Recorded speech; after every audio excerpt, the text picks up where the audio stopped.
ആർ.എച്ച്. Vision presence യോനായുടെ പുസ്തകത്തിൽ നിന്ന് 3-ാം അധ്യായം 1 മുതൽ 10 വരെയുള്ള വചനങ്ങൾ. നിനിവയുടെ മാനസാന്തരം.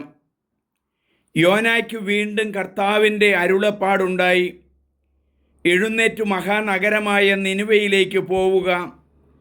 ഞാൻ നൽകുന്ന സന്ദേശം നീ അവിടെ പ്രഘോഷിക്കുക. കർത്താവിൻ്റെ കൽപ്പനയനുസരിച്ച് യോന എഴുന്നേറ്റ് നിനിവയിലേക്ക് പോയി. അത് വളരെ വലിയൊരു നഗരമായിരുന്നു. അത് കടക്കാൻ 3 ദിവസത്തെ യാത്ര വേണ്ടി വന്നു.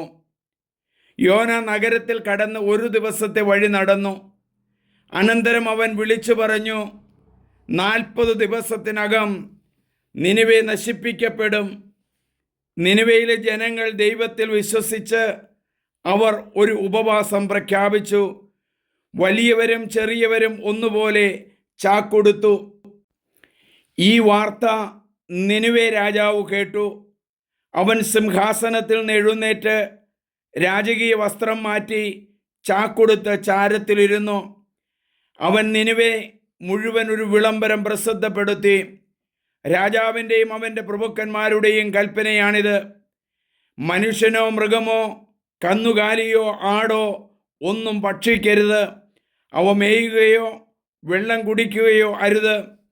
മനുഷ്യനും മൃഗവും ചാക്കുവസ്ത്രം ധരിച്ച് ദൈവത്തോട് ഉച്ചത്തിൽ വിളിച്ചപേക്ഷിക്കട്ടെ. ഓരോരുത്തരും തങ്ങളുടെ ദുർമാർഗത്തിൽ നിന്നും അക്രമങ്ങളിൽ നിന്നും പിന്തിരിയട്ടെ. ദൈവം മനസ്സ് മാറ്റി തൻ്റെ ക്രോധം പിൻവലിക്കുകയും അങ്ങനെ നാം നശിക്കാതിരിക്കുകയും ചെയ്തേക്കാം. തങ്ങളുടെ ദുഷ്ടതയിൽ നിന്ന് അവർ പിന്തിരിഞ്ഞ് എന്ന് കണ്ട് ദൈവം മനസ്സു മാറ്റി അവരുടെ മേൽ അയക്കുമെന്ന് പറഞ്ഞ തിന്മ അയച്ചില്ല. ദൈവത്തിൽ നിന്നുള്ള ഒരു വചനം മാത്രമാണ് യോന പ്രസംഗിച്ചത്.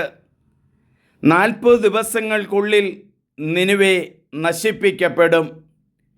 പ്രവാചക ശബ്ദം 1000 തീപ്പന്തമായി കത്തിജ്വലിച്ച് അവരുടെ മനസ്സുകളിൽ തറച്ചു. നിനിവെ മുഴുവനും തെറ്റുകളിൽ നിന്ന് പിന്തിരിയുകയും അനുതപിക്കുകയും അവർ തമ്പുരാനിലേക്ക് അടുക്കുകയും ചെയ്തു.